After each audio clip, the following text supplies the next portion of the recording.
Welcome to American Countdown, Monday, May 4th, 2020. In some places, you have a little bit of freedom today in America. In some places, you're in day 30, day 40, day 50, day 60, depending on where you are in the country or where you are in the world, and having your rights deprived of you completely in some context and in some cases. Tonight, resolved. Loserthink has infected the policy decision makers and a lot of our politicians concerning the political and policy response to this pandemic.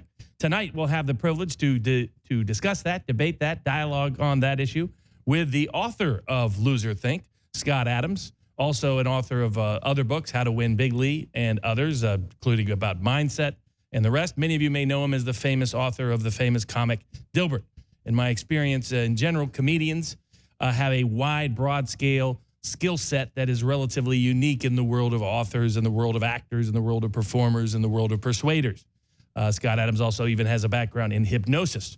One of the great forecasters and predictors of the 2016 election, even though it came at great personal and professional expense, because backing Trump in an age of Trump derangement syndrome has not been a profitable enterprise in general, but has moved forward with it because he believes in the public benefit of improving the way we perceive issues, the way we understand issues, the way we dialogue and interact in the world, not only on matters of public policy, but on matters of mindset for our own personal lives and well-being.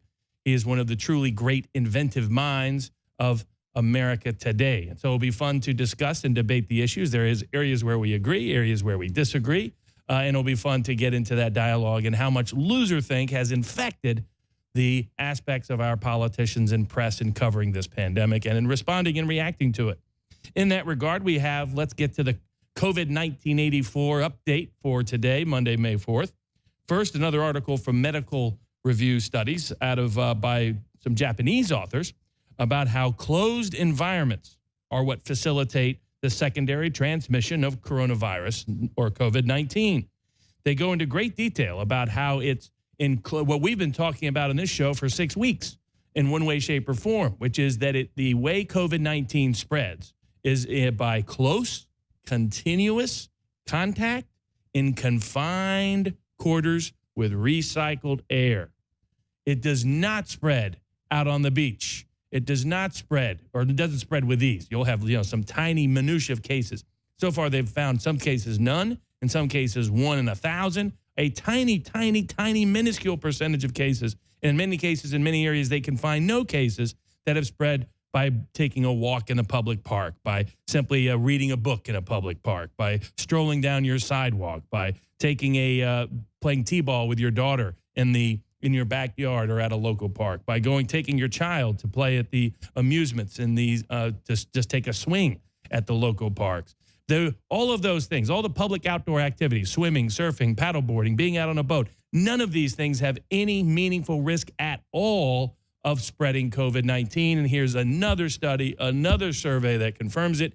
And yet, our politicians, including Governor Newsom of California, or they're calling him Governor Gruesome of California, has shut down more beaches. As other public health officials have noted, the beaches are probably one of the safest places to be due to the wind, due to the sunlight, due to the open air, due to the heat, due to the humidity. You combine all of those aspects that someone has found somewhere to be a key in defeating the transmission and spread of this virus. So more and more we're seeing politicians with policies that don't even have any correlation whatsoever, or in many cases an inverse correlation to reducing the spread or transmission of this disease, even if you did see this disease as the next plague, rather than simply the second coming of the Asian flu and the Hong Kong flu that hit us in the late 50s and again in the late 60s, which was about 3 to 5 times worse than a severe flu. More serology tests in that regard today, also confirming that, in fact, when they look at how many people have been infected in a region, you may remember there was a Santa Clara study a couple of weeks ago, and a whole bunch of Twitter experts declared that you could not rely upon it. Could not. They picked it apart every little way they could. Well, then almost the identical results of that Santa Clara study have been reproduced in L.A., New York, Boston, Italy, Germany, and in large parts of the rest of the world. They keep finding it again and again and again in community after community after community, that the infection spread at a much higher rate had already been present and prevalent in the community at a much higher rate. And what does that mean? It means the hospitalization rate was far less than they said. It means the ICU rate was far less than they said. It means the mortality rate, the lethality rate was far, far less than what they said. Indeed, so far, the average mortality rate of this virus is actually only about either the same as a severe flu, up to 2 times a flu in what they're finding. The worst scenarios is 5 times the flu, which, by the way, would be like the Asian flu of the late 1950s, like the Hong Kong flu of the 1960s, not like the Spanish flu of 1918, 1919, and 1920. And even in all of those cases, including in the Spanish flu, we did not shut down our entire civil society. We did not shut down large parts of our economy. Now, on the other side, let's look at the consequences and cost of this pandemic panic response by our politicians. Another headline, this one from Daily Beast, don't forget the other pandemic killing thousands of Americans, documenting that there has been a surge in addictions and a surge in opiate deaths, as some of us predicted was going to happen. Suicides go up when you decide to shut down the economy, cause mass unemployment, deprive people of their public purpose, and isolate them lock them up in their own homes without home detention overnight. That is, in fact, so what we're seeing is we're seeing suicides rise, domestic violence rise, child abuse rise, and now we're seeing opiate deaths and addiction and alcoholism rise as well. These are the deaths they never calculated when they did their pandemic policy shutdown response. Meanwhile, other countries that have been reopening, countries like Sweden that stayed open, and like Singapore that mostly stayed open, South Korea stayed open, Taiwan stayed open, Japan stayed open, Iran's economy stayed mostly open, China's all the way back to being mostly open. And Denmark also opened several weeks ago, and there was predictions of doom and gloom. Clearly, the roof would fall, and the big, devastating models that forecast tens of thousands of deaths as soon as anybody opened up their civil society or their public economy at all. Well, it turned out they were wrong again. In this case, just as they were wrong in their predictions and forecasts of what would happen in Sweden, and they were wrong about that by analogy for South Korea and Taiwan and Japan and Iran, and to some degree China, they're now wrong about Denmark.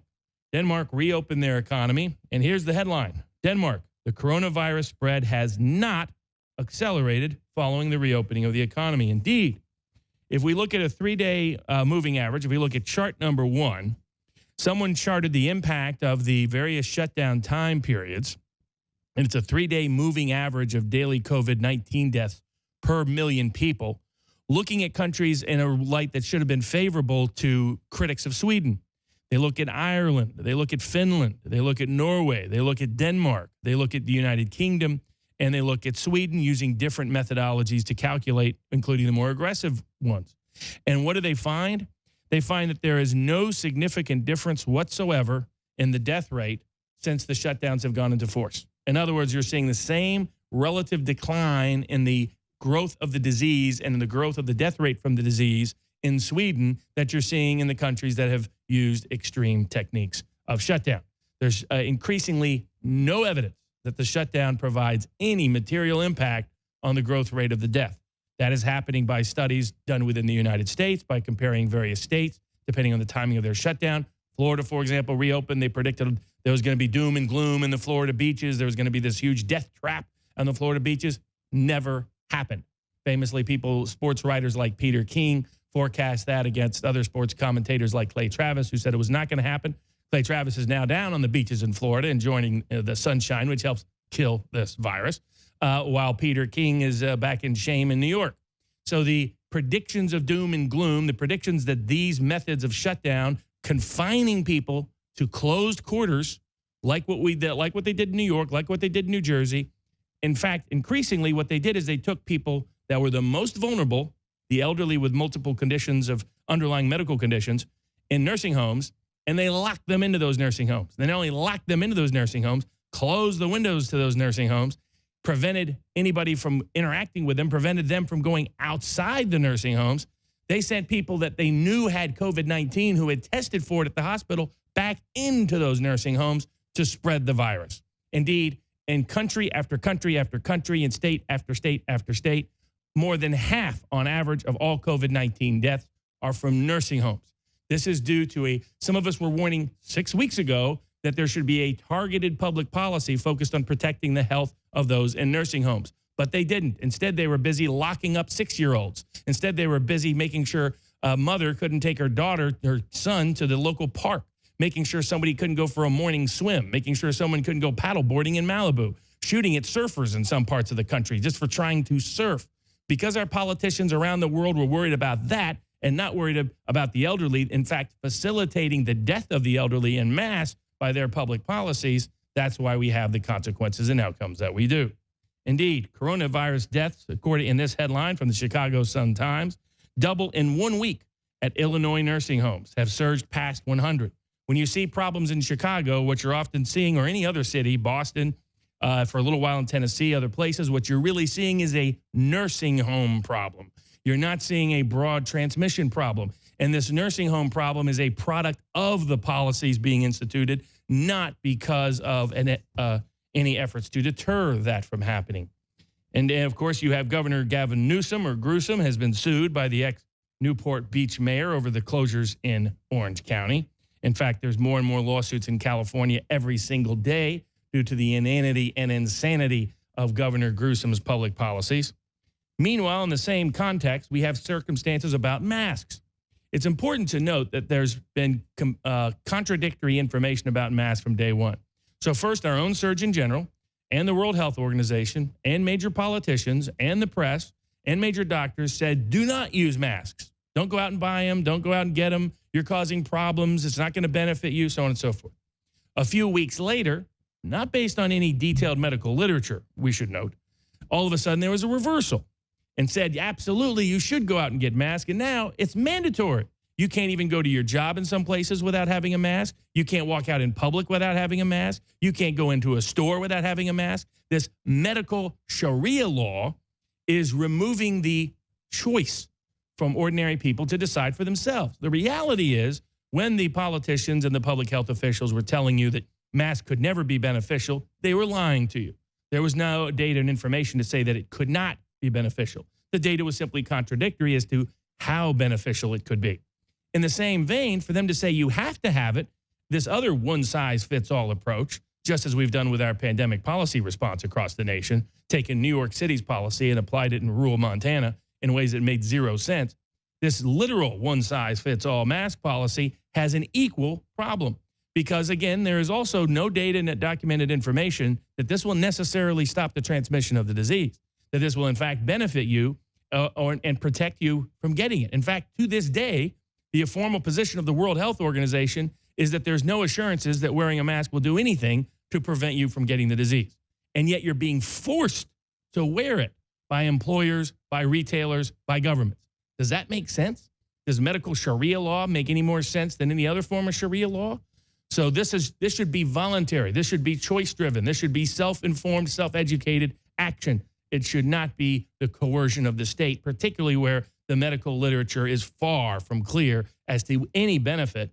And we know for some people, there is clearly detriment for masks. There are people who get headaches from it. There's people who actually increase the risk of transmission of them getting it from it because of the constant use of the mask and putting it down, putting it up, and other issues related to it. It's why there's so inconsistent data on the utility and the ubiquitous utility of masks to defeat the transmission of influenza-like viruses, airborne-like viruses.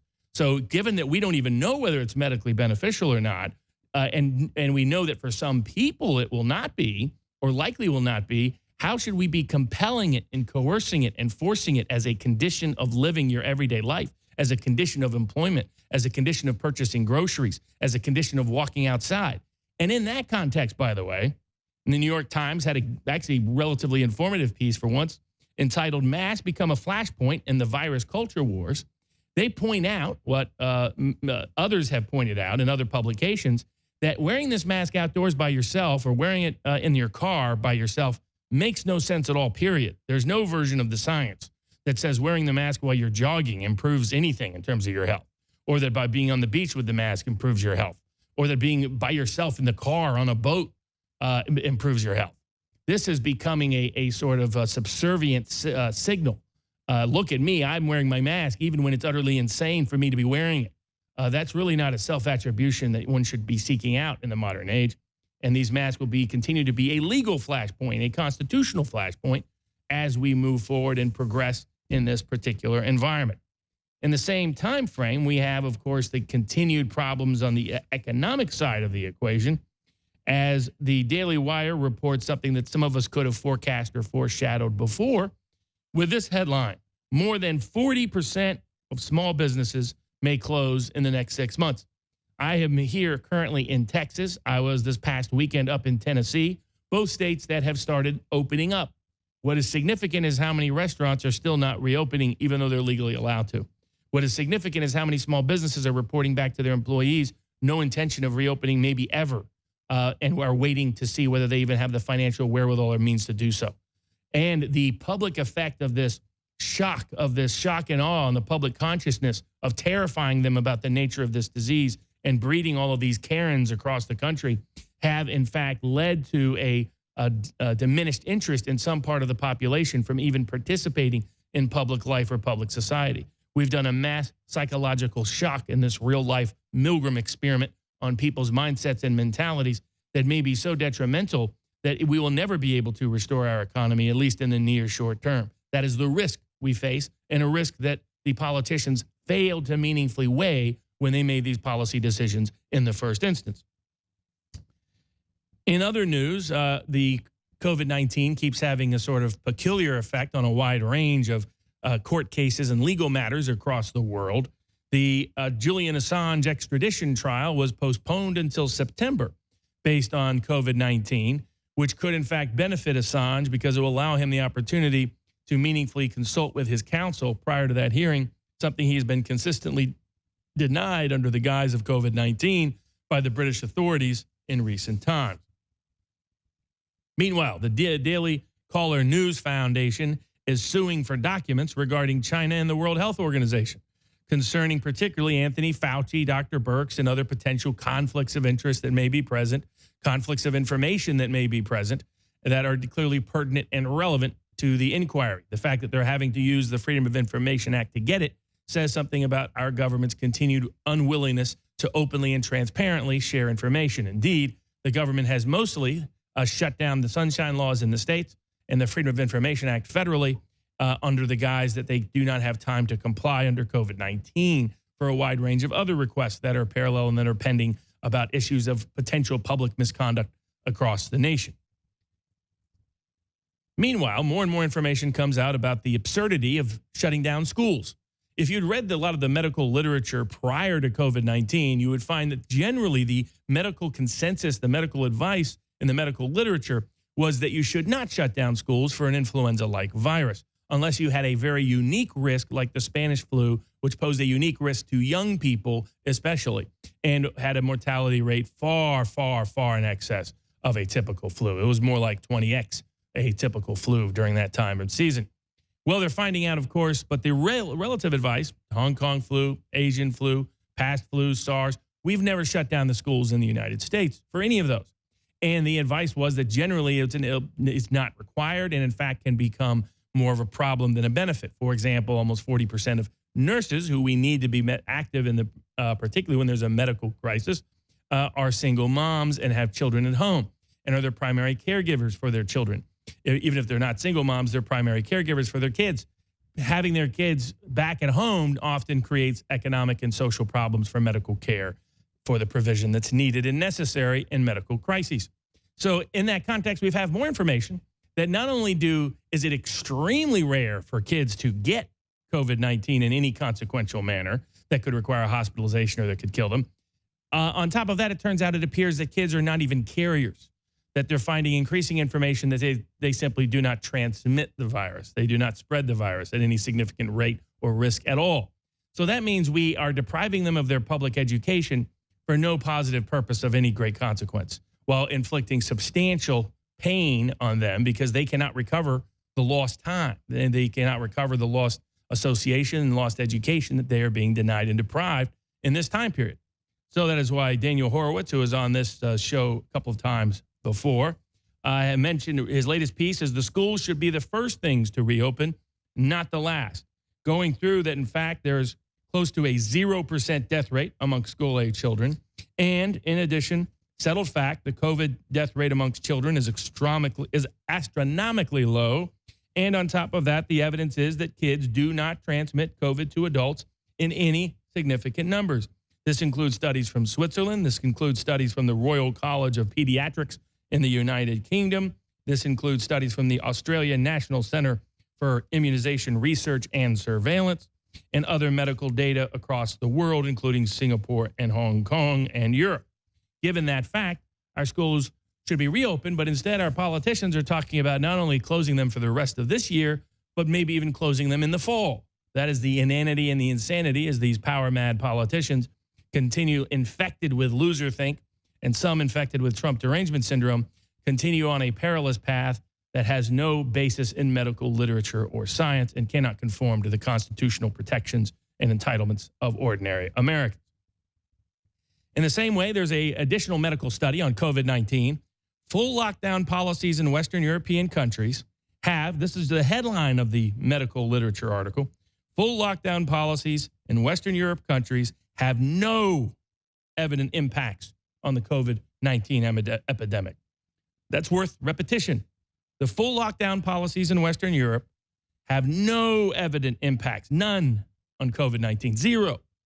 So all these mass lockdowns that are the only basis to justify them, given the cost they inflict on civil society, given the cost they inflict in human health, given the cost they're going to inflict in human life, given the cost they are going to inflict in not only the quantity of life, but the quality of life for people around the world, because what happens in the West impacts the world. That's why they estimate more than 130 million people are now at risk of starvation within the year because of this shutdown in the West. It turns out that it doesn't even have any benefits. There's no evidence that it achieves any meaningful impact at all in reducing the death rate, in reducing the hospitalization rate, in reducing the ICU rate, or reducing the transmission rate. It doesn't even achieve its purported objective. Indeed, as we saw with the nursing home example earlier, it may cause even more problems. One illustration is in New York City, where they required people to get into fewer subway cars and made them more compact, more condensed, and had them have to ride those subway cars often longer because of the reduction of subway routes. And what did that do? That likely led to a spike in the transmission of the disease, not its reduction. So increasingly, we see these policies backfiring, sending young people home in intergenerational homes where they're in close confined quarters with continuous contact with older, vulnerable relatives. Bad idea, it turns out. While telling them not to go outside and stay inside where it's most likely to spread. So it appears these shutdown policies have no positive evident benefit in reducing the COVID-19 disease at all. They're a joke. They're the worst public policy, public health policy in the history of the Western modern world, in the history of the United States of America. That's the increasing evidentiary reality, which some of us forecast a month ago.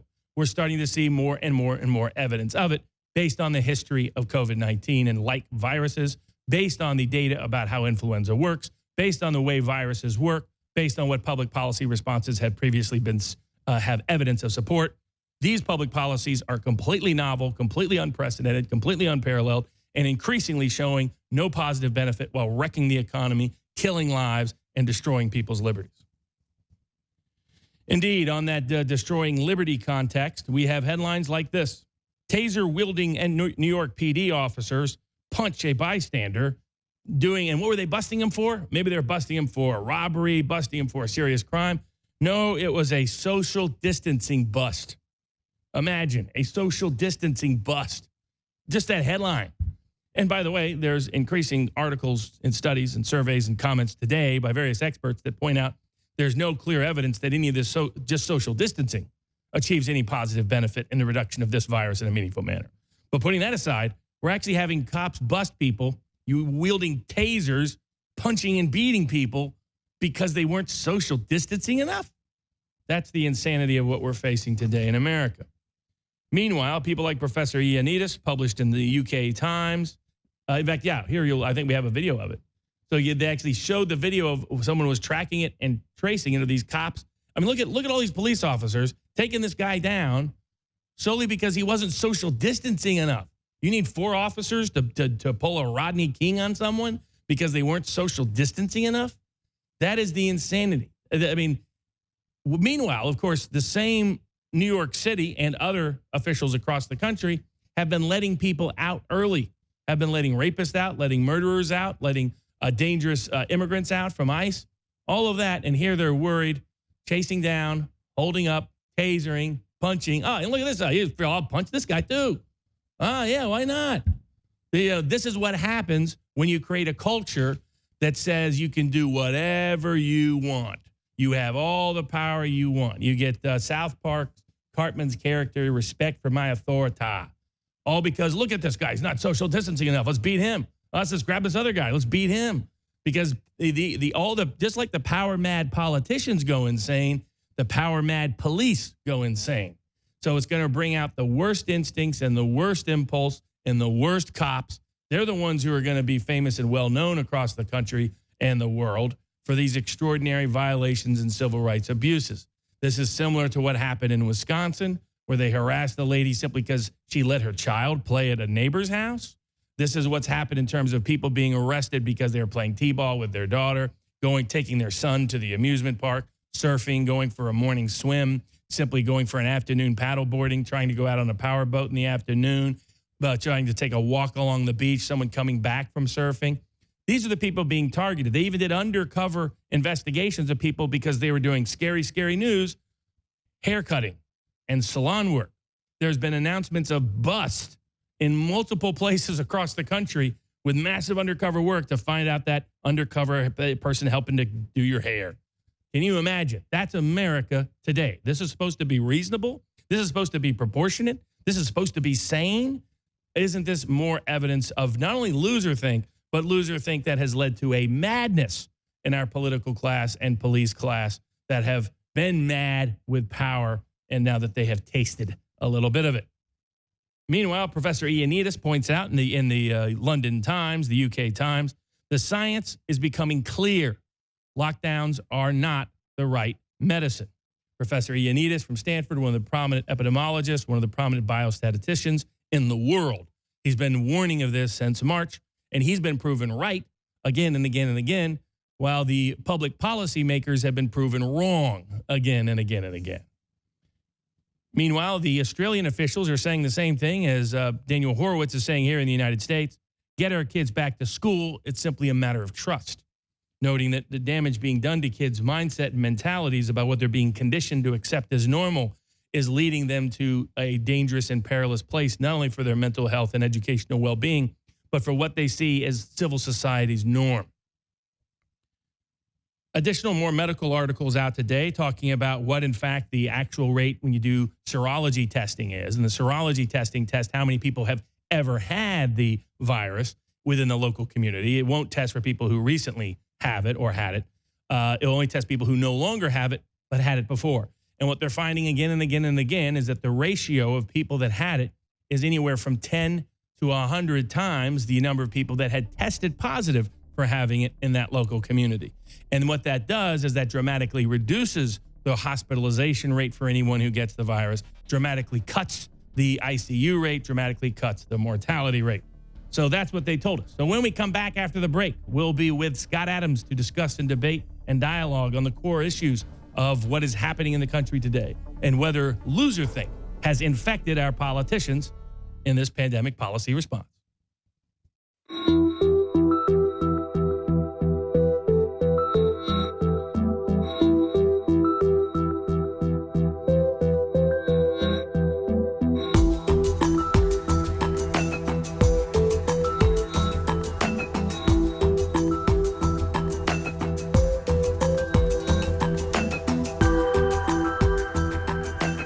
Welcome back to American Countdown. We're going to be up with Scott Adams. You can find him at www.scottadamsays.com. You can find him at Twitter @ScottAdamSays. You can read one of his books. One of them we'll be talking about a lot tonight is Loser Think. You can also read books like Win Bigly or How to Fail at Almost Everything and Still Win Big.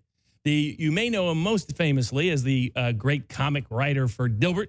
I began to follow him in more detail. You can get little pearls of persuasive wisdom every night on his Periscope, where he gives them out for free for about 20, 25 minutes, 30 minutes a night. He famously forecast the Trump election correctly. I'd always been a fan of Dilbert, was a fan of his persuasive books. Not only is Loser Think an excellent way to filter out and frame out information in policy debates like this one, but also books like How to Fail at Almost Everything and Still Win Big I gave to my son. It's a great mindset book, a way to live your life, little cues, little clues about how to improve your everyday mindset to make your life better, whether it's stacking your skills for an effective skill set or communicating with those you care about or communicating about matters of public interest. So, Scott, glad you could be with us tonight. Thanks for having me. What's been fascinating to me is if we took a lot of the ideas from Loserthink, I've seen a lot of indicia of that in what I think our politicians have been using as the premise for a lot of their pandemic policy response. And so that's why I wanted to explore that, at least in part, and explore in part first why some of those sort of little proverbs, little pearls of wisdom are good for understanding, putting an objective filter on looking at anybody making a decision and what their persuasive logic is, or in some cases, lack of persuasive logic is for that particular decision. In that context, you do a great job. I remember years ago seeing in one of your periscopes, you introduced this idea even before the book, about how models, particularly models that are forecasting things long into the future, one should be fairly skeptical of. And I think you were describing it in the context of your own prior employment. And basically the goal was, just create the model so that somebody feels happy upstairs, not necessarily so that you can actually predict it, because you point out in complex matters, multivariate matters, the ability to forecast past 6 months is going to be more like rolling dice than it's going to be like a science. Could you explain that for people a little bit? Yeah, as you said, I used to do long-range forecast models for my job. They were financial ones, but you see the same dynamics, which is as soon as you get a few variables in there and you make a few assumptions and you iterate it for a year or two, everything goes so wildly in different directions based on small changes of assumptions that really it's the person who's making the model who engineers the result. And I saw that over and over again, because if I got the wrong result, my boss would say, well, maybe change that assumption a little bit.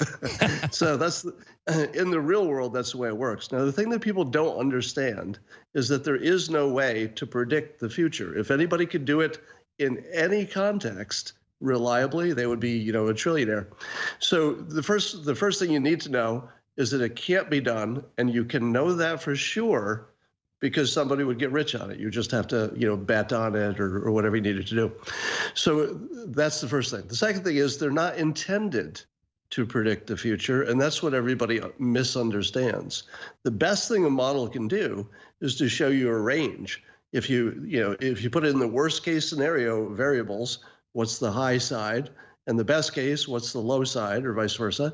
And then you say, okay, it's going to be somewhere in this giant range. But then the dumb thing happens where they say, let's take the average and we'll say it's this thing in the middle of this line. And that's where it all goes wrong, because they shouldn't do that at all, because that makes it look like they believe they can predict the future. And that's not even what the models are for. They can't do that. They shouldn't be even interpreted that way. Exactly. And there was a second subcomponent of that I thought was really good in the book Loserthink, which is to be very wary of people doing straight line forecasting. So that where they're saying because something has been happening ABC in the past, we're going to assume it's just going to keep going like that in the future, because in the same way, the future is both multivariate and something's going to happen that you didn't forecast, or sometimes couldn't, but sometimes would. Could you explain why straight line thinking is not the best, is a form of loserthink? Right. So if you just take our current situation with the COVID, look at how many news stories have broken in the last 30 days that might have been, probably they're not, but could have been a complete game changer. It's like maybe this therapeutic works. Maybe this vaccine comes in way earlier than any ever has. Maybe the ventilators, if you stopped using them, you'd get better result. Maybe there's something genetic. Maybe they've got a dog that can sniff it. I read that today. They were training dogs to sniff it out. Maybe there's a test that's instant. There's some of that coming too. So, if you were to try to tell me where will the COVID thing be in just 30 days, in 30 days, could you confidently tell me what's going to happen in 30 days? Because there's a whole bunch of human ingenuity that's not just sort of casually walking past this thing. This is the whole 7 billion people, the smartest people that we can find on the whole frickin' earth on this problem. And as you've heard some of the researchers talking, that now that they're talking to each other more efficiently than has ever happened before, some are expecting immense lasting benefits from learning how to work internationally so efficiently. So that's completely unpredictable. You take climate change, the obvious one. They say, well, if you keep polluting this way, the CO2 rises this way, the temperature rises this way. And they wouldn't say it's a straight line, but more of a predictable curve. But that too is an 80-year prediction. Are you kidding me? 80 years? Now, for people like me who understand what the model is for, it's actually fine. If you understand what it really is for, it shows you this giant range. It says if things go the way our scientists think, we have trouble. We don't know how big, but you better start getting ready for this. But the thing that they can't model is the coronavirus happens. They can't model that somebody invents something, that Elon Musk's solar roof tiles catch on and everybody wants them. So there's just so many things that could change in 80 years. It's absurd. And then you add onto that what I call the Adams law of slow-moving disasters, which says we're really, really good at solving things when we see them coming. Coronavirus caught us a little off guard. We're dumb because we weren't as ready as we could have been, but we couldn't have really been ready for this specific one. We maybe could have generally been ready. But yeah, so it's really ridiculous to ignore human ingenuity when you're predicting 80 years in advance. I mean, I don't even know if humans will be here. We might all be cyborgs or living in a computer simulation. 80 years? That's a long time. No doubt about it. Well, I think Elon thinks sometimes at least that maybe we already are in the simulation. And sometimes I think maybe we are too with some of the peculiarities that happen. And both you and Mike Cernovich have had fun with that upon occasion over the last year and a half. One of the other things I thought, and while some of this is basics in the sense of economics planning and the rest, but it's always astounding to me how often people miss and doing a cost-benefit analysis of any policy, particularly comparing it to alternatives. That we don't live in a world of the real versus the ideal. We live in the world of two reals. And it's amazing how people either only focus on the cost of one or only focus on the benefits of the other. Could you explain the importance of that and why it's loserthink when you see someone only talking about cost of one or the benefits of the other? Yeah, and that's the risk of letting medical professionals driving the decision, because they're sort of biased toward don't kill anybody who has a name, and so their decision is going to be, well, I don't want anybody to die that will ever have a photograph on the news that says Mary died because of your decision. So you can't trust doctors to make that kind of decision. They're going to minimize that if they're human. But will the doctors take into consideration all of the economic machinations that would cause people to die in more indirect ways? But you're never going to have a picture on the news. You're never going to say Carl died because the economy went down 7%. Even if he did, we will never know if that's why Carl died. So you certainly have to have people who are even capable of taking the expert opinions and say, all right, here are all the costs. Here are all the benefits, and you see terrible decisions being made. Let me give you the best example, the hydroxychloroquine. All right, what we know about it is that it's been used forever on other conditions, so it's relatively safe from that. We know that it might work, but it might not. I'm personally giving it a 40% chance of working, but given the enormity of the economic and other disasters and the tiny risk, it's no surprise that doctors are taking it on the down low. You hear a lot of reports of, oh yeah, all the doctors are taking it. The ones that are on the front line, just to be careful. Oh yes. So you see that. Go ahead. Sorry. Yeah. You see that, and you know that it has to be somebody like a Trump, a business person who's going to say, okay, the medical is part of it. And up till now, I've done exactly what you said. I did the mitigation, basically letter of the doctor's law. I've been following it, but now this isn't your decision anymore. You're just input. Right. Now it's my decision, and that's when the adults get involved.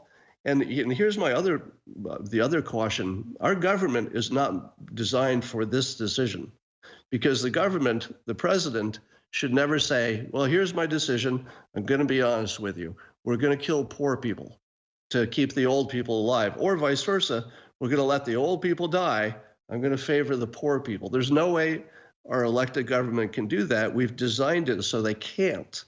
And I think it's going to require almost a revolution, a peaceful one, from the population to say, look, we get it. We sacrifice. We get that you don't know exactly when to go back.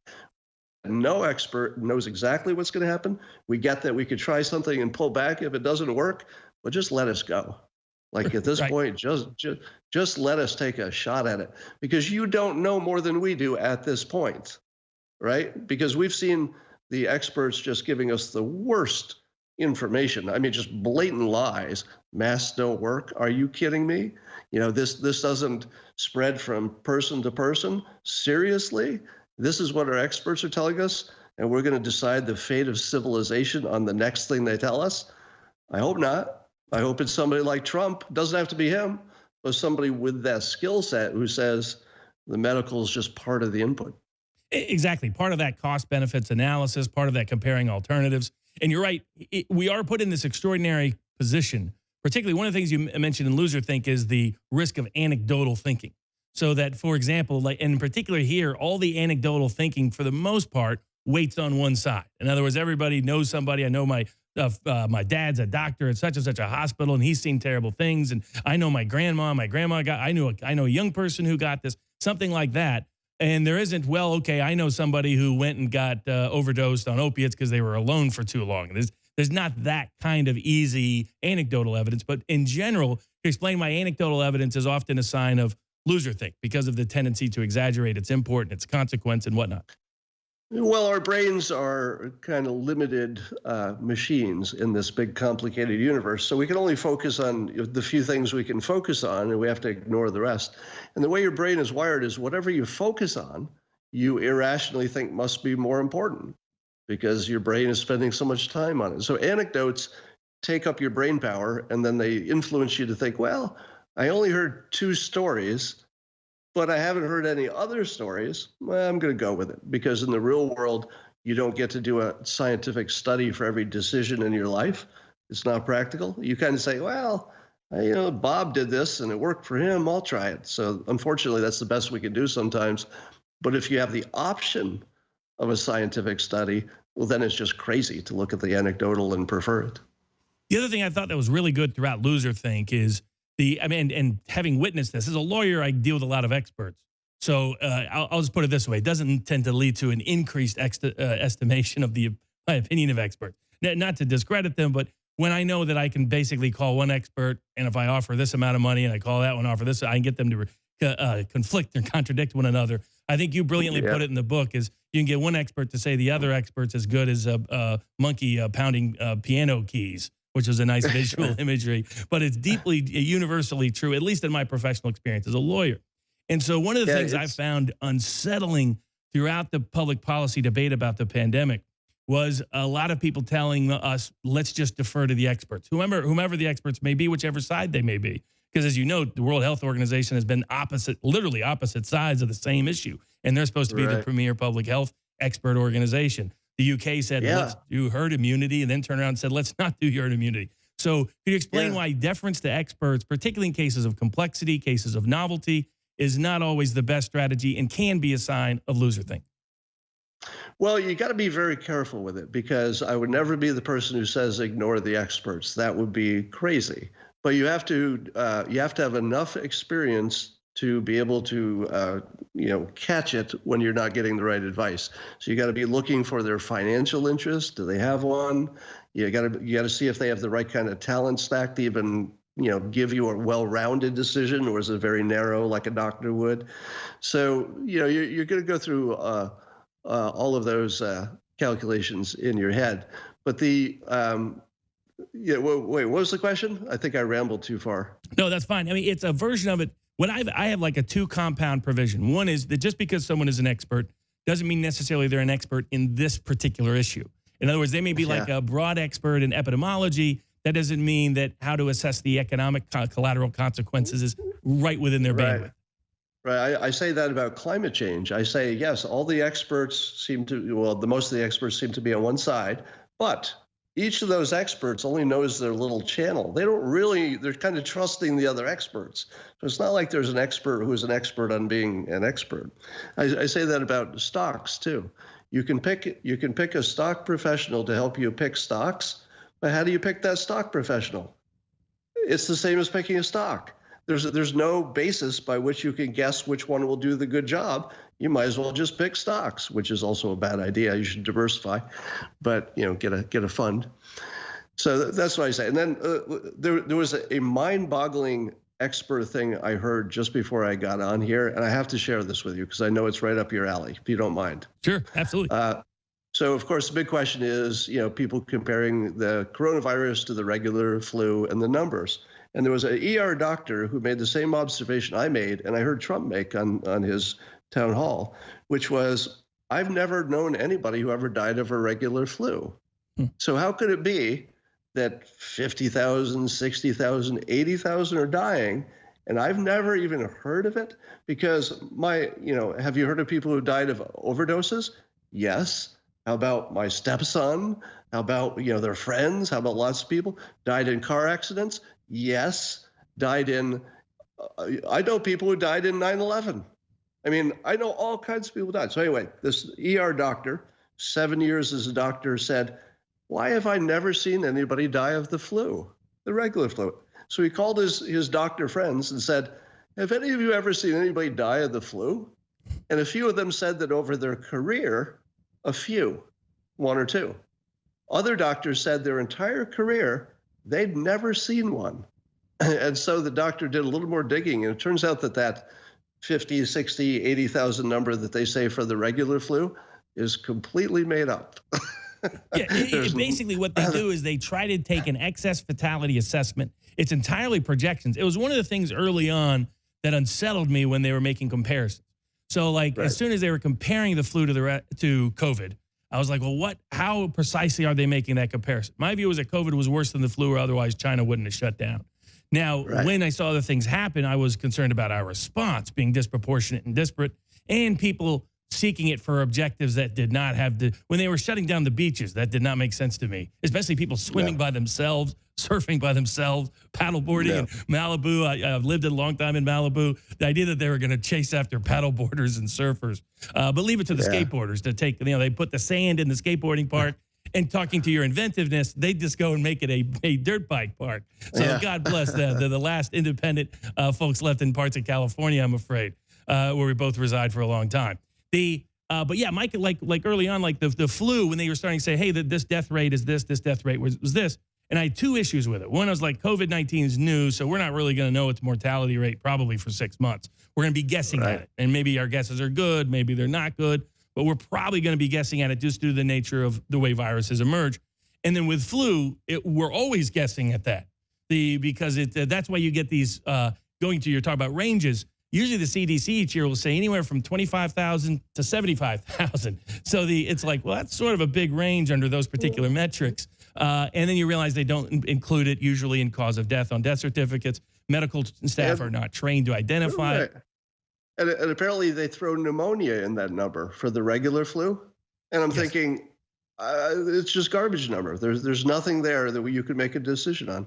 It's in studying flu viruses in the past for other reasons. As soon as a lot of the discussion started coming out, not only comparing the flu but also talking about COVID, I was like, they're talking about language that doesn't really usually apply in this context. We usually don't do mass testing on the flu. We don't. I mean, there's some people who get it, but it's who do the testing. But usually, by the estimates of the CDC, for every person that they test, they have a confirmed test, they think another 100 people got it. And now it's just based on estimates, based on various studies and surveys, but it's very loose kind of data. It's not the strongest. That's why you get crazy ranges that say, well, maybe the death rate's 0.1, maybe it's 0.3, maybe it's 0.2. I mean, at some point that starts to get a little bit too variable. So I did a little calculation on the back of my envelope, and I said, if the rest of the country got the same result as New York City, let's say it takes longer because they're not as dense, but there's nothing that at this point that would stop the virus. So if everybody acted, in their normal way, what would happen in terms of the death if we had just the same experience as New York City? It's just multiplied by the rest of the country. And according to my calculations, it's several 100,000 dead. And so it's a pretty big deal. But we don't really know if the rest of the country would go like New York City. And I'll tell you that, speaking of experts that you're not quite sure who to trust, the top virologist in France the other day, I forget his name, Dr. Didier Raoult, maybe, I think, was saying that we don't actually know why any virus peters out. And I'm listening to that, I'm saying, what? It's obvious. Herd immunity, vaccines, of course, that's why they disappear, but apparently not. Apparently we don't, they just disappear, and it's a mystery. And I'm thinking, we've gone this far, putting our whole lives in the hands of experts. One of them tells us that masks don't work. I'm screaming on the internet, you idiot, you're lying. It obviously works. And then this guy tells us after months of dealing with this that we don't even know what makes it go away, and we're going to spend $1 trillion making it go away. We don't know what makes it go away. But apparently it's not vaccines. Apparently it's not herd immunity. We've ruled those out.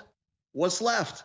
Exactly. I mean, what's fascinating about like the study of, like when I started to look at this and I was thinking, well, when they do these studies, they're going to go through the history of past things, look at past analogies. I'll get some empirical evidence for this. And I was unsettled that it was almost all futuristic projective modeling that says, hey, I'm just going to assume this. And I'll just assume this. And, doing sports betting, doing political betting, it's the great danger of any model. There'll always be somebody who says, hey, I got an algorithm that magically is going to save you, make you lots of money in the sports betting markets, sometimes in the political betting markets.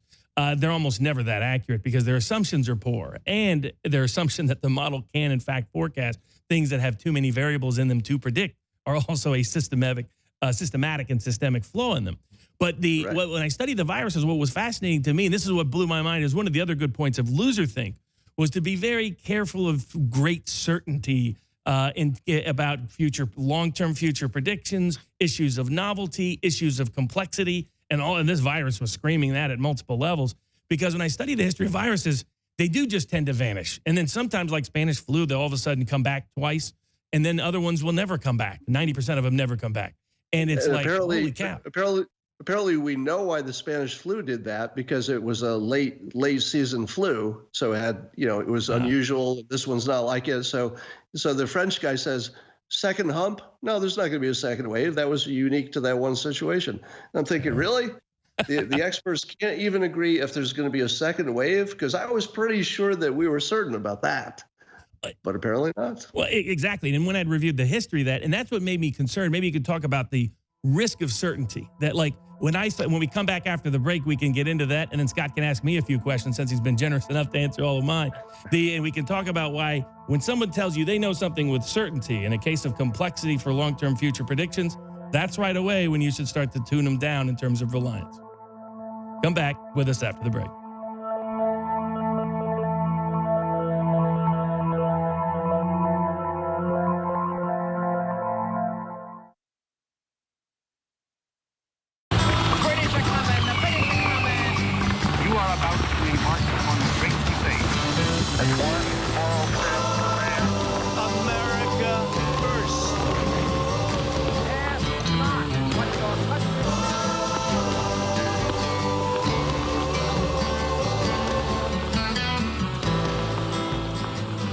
Welcome back to American Countdown. We're going to go back with Scott Adams here in a few minutes. In a minute or so, I do want to thank our sponsor who's been generous enough to make this show possible in this extraordinary time, an extraordinary era where, as Scott mentions, we don't know whom often to trust. And some of the people who we're supposed to trust often are not giving us the most reliable information and often not using the most dependable methodology in that time frame. That's why I recommend books like Loserthink, books like How to Win Bigly, or just Win Bigly, and the other one, How to Fail at Almost Everything and Still Win Big. Good books just for your everyday mindset, everyday perspective. You don't have to have a political perspective to have it. All great books to learn and understand and filter and frame the world. But our sponsor is InfoWarsStore.com, where there are a few things that you can get with certainty. You can at least have some storable food, so in case who knows what happens next week. You can get whatever products you like, whether it's fish oil or other things that are good for you. Vitamin D, which they are starting to acknowledge. Vitamin D is good for you. Also means sunshine's probably good for you, but don't tell Governor Gruesome in California. and some other things. So go to InfoWarsStore.com, enjoy it, support our sponsor. Great coffee. I get it all the time. They get it from Mexico and other places. I'm a coffee snob, and it's fantastic. So do support our sponsor and help our sponsor to make this show a continuous reality. So let's go back with Scott. We're talking about certainty, that whenever you hear a politician in particular, in my view, but almost anyone, a so-called expert as well, an official expert even, a recognized one, whenever they say something with certainty, particularly when there's complexity, when they're projecting or predicting something that's not in the near-term future, the very methodology of that certainty is itself a warning sign, is itself a risk sign, as identified in Loserthink. I recognize it in cross-examining expert witnesses. When I start to hear or see certainty, I know that, in fact, I have an opening to start to take them apart slowly but surely on the witness stand. And the same thing is true in life. So could you explain, Scott, for me, one of the things that terrified me about a lot of the mayors and county officials and governors doing things that have never been done before was their degree of just certainty. This will absolutely work. This is an absolute risk. And it's like, I always thought one of the great things you said years ago about politics is you don't have great certainty about any particular view because you've disagreed with yourself at different times over time. Now, that was a great way to understand political viewpoints and why we should be aware and particularly cognizant that when certainty is being bandied about, that's times to second guess someone saying it, not times to entrust it. Yeah, I tell people to keep track of their own errors. Keep something like a diary. Tell people what you're predicting, and then when you're wrong, somebody will remind you. So if you're on social media, a great way to keep yourself humble is to make your predictions public, because, man, people are going to remind you when you get those wrong, and that tells you how good you are as an expert. But to your point, anybody who doesn't think in terms of odds or percentages is not really part of the intellectual conversation. Everybody else, if you're speaking in certainty about something that nobody should be certain about, it's got too many variables, could go too many different directions. You could make an exception for something really simple. Maybe you can be sure about that. But mostly these are big, complicated decisions. Nobody really knows which is the right way to go.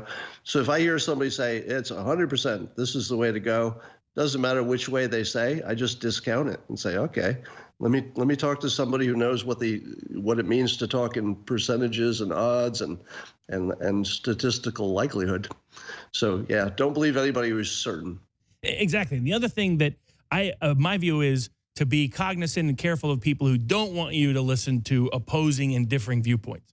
One of the points you point out in Loserthink is that by itself, someone that you may be in a cult-like mindset if they're making predictions about far future things and telling you you can't listen to anyone else. If you listen to anyone else, that by itself is a warning sign. And that's my response. Like when I see everybody agreeing, I automatically get a little bit worried. I would rather have a few dissident voices in the room, and I would have more confidence in the opinion if I thought, okay, this is like Trump, I think, does a brilliant job of this. He likes multiple voices in the room because he has confidence in the conflict of ideas, him coming to some confluence of a policy decision. Whereas if he has everybody saying the same thing, and it's one of the things that's worried me throughout this whole pandemic, too many of the public health officials all had the same motivation. Nobody wanted to be the dissident. Nobody wanted to be the outlier. Nobody wanted to say, well, like the French guy. Nobody would say, well, actually, we don't really know that.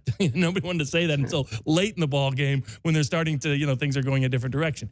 So could you talk about, like Christopher Lasch always described it, we expose our ideas to the people who have the greatest incentive to attack them because it helps improve our own understanding of the ideas. We may not change our opinions. Maybe sometimes we do. But often it makes us say, like I find whenever I want to research something, it's because somebody told me something that I disagreed with. And I was like, no, that can't be right. And I'd go and sometimes I'd find out I was wrong and they were right. Sometimes I'd find out more information that would explain why what they thought was true was not necessarily true. So can you talk about the importance of that methodology? Well, I have a method that I learned when I was writing scripts for Hollywood, when I was doing a Dilbert TV show years ago. And it was the idea of putting out the bad idea that is imperfect, and then other people will fix it. So I'm a big fan of embarrassing myself in public, saying, I haven't thought this through, but would this work? And then you just see what people say. Sometimes I put it out with a little more confidence, and people come back and say, you read the data wrong. idiot. And I go, oh, okay, I'll change my mind. So it's good to be flexible and humble, but also I like to see all, let's say, all understanding. I like to see as a process that never ends. Now, you and I'm just going to predict that this is true. I believe that you and I have a similar experience in this one regard, that you're close enough to politics and people that you've seen the real story, and then you've seen how it was written in the press, and they're almost never the same. And once you get a peek behind the curtain, and you say, okay, that's the real story. How'd they write it? Not even close. Wait a minute. Behind the curtain? Am I sure? Yep, not even close. And of course, when you're the subject of stories, as I have been countless times, then I can see all the errors, more clearly. But the public reads the news and says, well, it's experts, and the press people talk to the experts. Why wouldn't I believe this? But it's pretty well established that the experts would look at almost any article and say, I wouldn't have said it that way. And I also like to remind people, I don't think there's an exception to this, but you could take every complicated decision, scientific, political, etc., and there will be brilliant people on all sides every time. So if intelligence and being well informed helped you make decisions, you would expect really almost everybody would be on the same side with stuff, but it just doesn't work that way. Intelligence and even experience can put you on completely opposite sides. So we're kind of on our own to figure out which experts we believe in. And I take a combination of track record and look at the context and see if there's anything I can decide on my own, such as I think masks do work. There's some things that you don't need to be the expert to decide on. Well, I think in that way where people follow on their common sense, which is sort of a lifetime of experience, its own form of learned education, and it can be a critical counterbalance to expert opinion, particularly where expert opinion can be disconnected from an everyday reality that other people have experienced. So in like case of mask, you see mass use of it by people that have experienced particularly bigger outbreaks like SARS in Asia, throughout Asia, Singapore, Hong Kong. Almost everyone's using it, and then somehow it became as something you couldn't use here in the States, which made no sense. But now, of course, it's becoming mandatory, which I also find too. I find it's like we're either on one side too far, or all of a sudden the people think the solution is, oh, let's go completely the opposite too far. It's like there's a balance between those two, maybe, that where we don't have to go nuts. We don't have to deprive people of individual consent to be able to achieve good public health policy consequences. But so we'll see how that goes. I think one of the other great filters that you talk about in Loser Think and in other books and other texts and have lived it is what you were talking about, which is a near short-term predictive filter. Like I think you described that you're probably in a cult if somebody can't even get, or you're probably doing Loser Think if you continuously can't predict the near short-term future correctly, but are absolutely certain at the same time that you're going to be correct. This would be a telltale indicator, in my view, of Trump derangement syndrome, is somebody says Trump is going to do this in the next 10 days, and he does just the opposite of what they said. But the only flaw with that is if you're tracking your successes and your failures. I would look at the Trump administration, let's say prior to coronavirus, and I would say, whether you liked him or didn't, you'd have to say he made X promises. He's done a pretty darn good job at delivering promises. The ones that aren't fully delivered, you can see he's working as hard as he can, like border security, et cetera. But another person will look at it and say, well, I told you this would happen if he got elected. Look at everything that's gone wrong. The country is divided. And I'll be like, I don't know, more than usual? It doesn't seem to affect me when I go buy groceries. I'm not seeing that. So people are imagining that they're living in this hellscape, and I'm living in exactly the same world. And I'm thinking, at least until the coronavirus, looked pretty good to me. It sounds like things are kind of working here. So I don't know what world you're looking at. So you can't even keep track after the fact. And in fact, when this coronavirus thing is all said and done, we will never agree what was the right thing to do, whether we did it or whether we should have done something else. It is unsolvable, and we will argue it forever. Yeah, that's probably true. It's the nature of alternatives you can't live out. You can't live out the alternative universe. You can only sort of guess at it. You can speculate at it. You can have evidence of a kind of evidence, but it's evidence that's by its inherent nature speculative because you didn't live it. You didn't take that other train. You didn't take that other road. Yeah, the simple example of that is I say, if somebody says, is your president, doesn't matter which president, is your president doing a good job or a bad job? The dumb people will say yes, and the dumb people will say no. The smart people will say, compared to what? Right. Because it's only a comparison problem. Where was the other president doing the same job in the same situation during the same time? Didn't have one. You couldn't have one.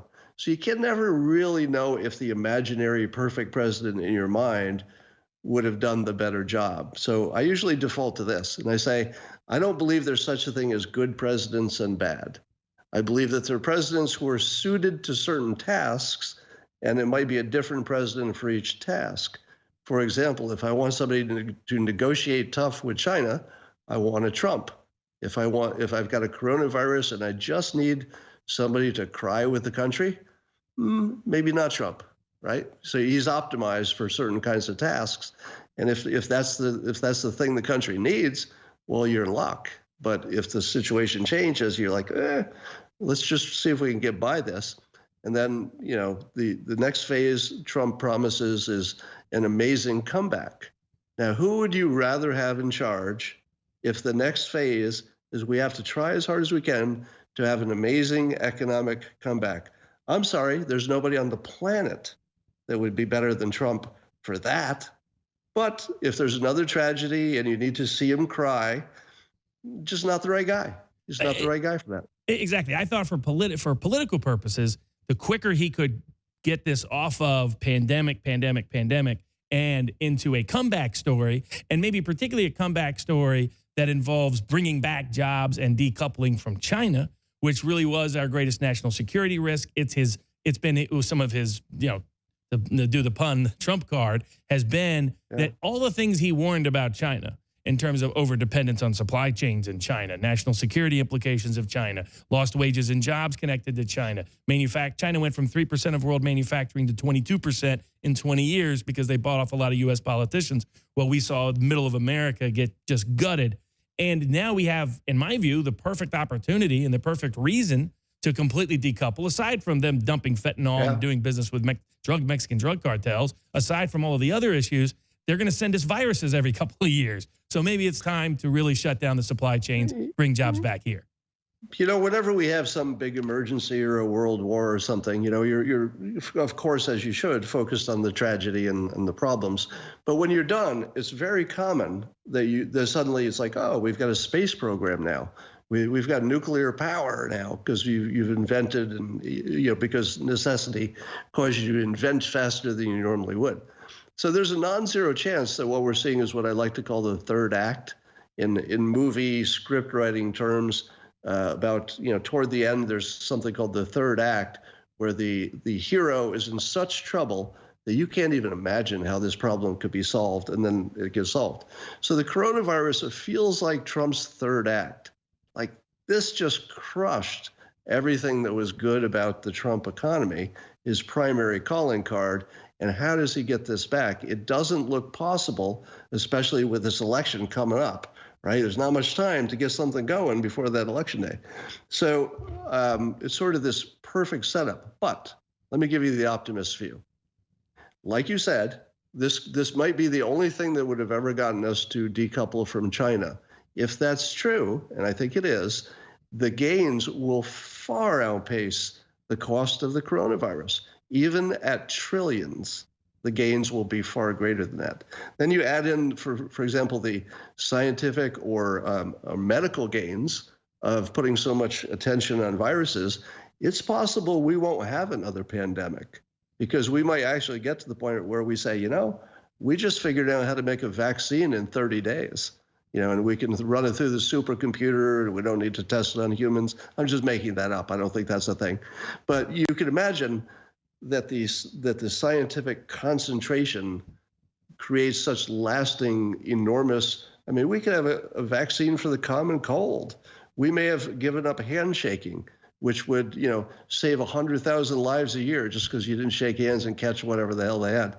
So I think we may be approaching a golden age in which we learn how much not to trust our experts. Very important, because that's like, if this were a video game, I feel that we just leveled up. Like the entire humanity just went from, of course experts are right, to, oh my God, I always thought they were right, and I just watched them be as wrong as you could possibly be wrong across a whole range of things, one right after another. I no longer question whether they could be totally wrong. And then what does that do for your climate change? What does it do for everything? I mean, it just changes how you think. So I think we might be on the cusp of a golden age, and humanity has a way. I mean, we do have a way of turning these situations into gold, and Americans especially. Americans have ways to make profits off of just any damn thing. Like it's what we do better than anything. So, people are going to figure out how to turn a profit on this as well. So basically, if Trump is sort of like Rocky, it looks bad early, it's looking bad in the middle rounds. He's got only a round or two left, and really it's to the 12th round. But he's just like Rocky. There's nobody you would want more in that 12th round to give you the shot at the knockout comeback of the ultimate comeback. Yeah, that's right. And in the first election in 2016, you could say that the third act was when the Access Hollywood tape dropped. And I was, I'd been predicting he'd win from the start. And I got to tell you, that week, I lost my confidence. I lost it that week. Now, I got it back before Election Day, came back. But if you had told me that any candidate could get past that, I don't know if I would have guessed that. Oh, yeah. I mean, I was over in Dublin and London at the time trying to place bets on him everywhere I could. But all of my friends were telling me I was totally insane after that Access Hollywood tape dropped. And I had my theories, I had my interpretation as to why I didn't think it'd be consequential, in part because Trump is Trump. But he definitely lost votes. I think he lost the quote unquote popular vote would have gone for Trump, but for that. I think he had maybe a padded lead of types. I think he was up by one or two, but he was still up just enough to hold on in the key swing states and win big. I got to say, I've never met anybody who said they changed their vote because of that. Because I think for his supporters, that was pretty baked in. He's the only politician who ever said in these exact words, "I'm no angel." And I thought it was just a throwaway line in some interview during the campaign. And I thought, well, okay, now that you've said that, if something comes out, because you knew there would be, right, that proves you're no angel, I'm going to look back at that and say, well, you did warn us. You warned us. What were we expecting? So I think people said, okay, this is on me. Like, this isn't just on him. He told us, and we still chose him. This is sort of on us. We'll take ours. We'll get our Supreme Court nominees, but let's accept a little bit is on us. No doubt. Do you have any questions for me, since you've been generous enough to answer all of mine? Have you changed your opinion at all on the dangerousness of the coronavirus? It's still mostly the same. My initial prediction was it would be somewhere around twice, 3 times the Asian flu, Hong Kong flu, a severe flu. So now that's operating within the parameters that, as you note, there's a lot of doubts about what those parameters are. But so basically I was assuming somewhere around between 100, 200,000 deaths, something that would increase our more fatalities, that when we do it by the year's end, somewhere around 5 to 10%. I'm still mostly in that range. So now I am more concerned about whether we may get a spike in deaths due to 2 things. I still don't understand what our nursing home provisions are. I haven't understood them from the get-go. And I keep seeing, and there doesn't seem to be any fixing them. I'm getting people now that are nurses at those nursing homes texting or emailing and messaging me about problems that are happening, that they brought warning signs. They're getting fired if they're whistleblowers. By the way, there's talk there. They're trying to, the smart ones are treating them with hydrochlorine. But they're supposed to keep that quiet, not supposed to let anyone know about it, even though it appears it may actually reduce the number of deaths in nursing homes. So that has me concerned that we may have more deaths there than I think would have had to have been the case. And then I would say my other concern in that area is I didn't expect the degree of hospital. I was a critic of this degree of shutdown because I thought there would be collateral consequences they had not priced in to the equation effectively. They hadn't, you call it allocating the risks effectively. I thought they'd failed to allocate those risks. It was a sign of loser think in my view.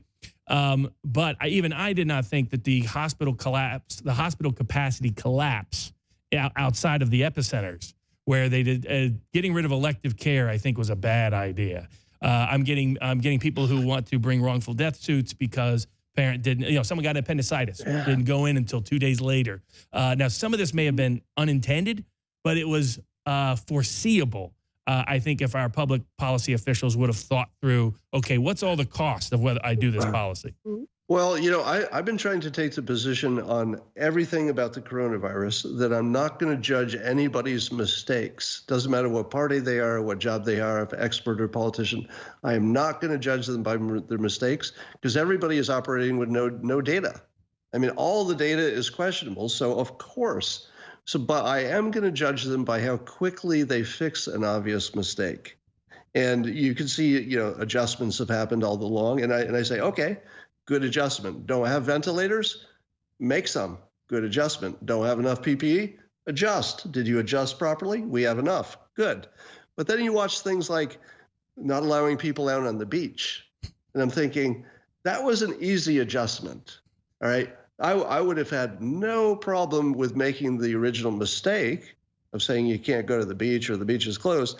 But the fact that you don't fix that after a while, I mean, anything that's so easily fixable, the nursing homes is another situation. I'm thinking, I don't know how many tests we have, but we must have enough of the 5-minute tests that you could just surround these nursing homes and nobody gets in or out without a test, that you have a result in 5 minutes.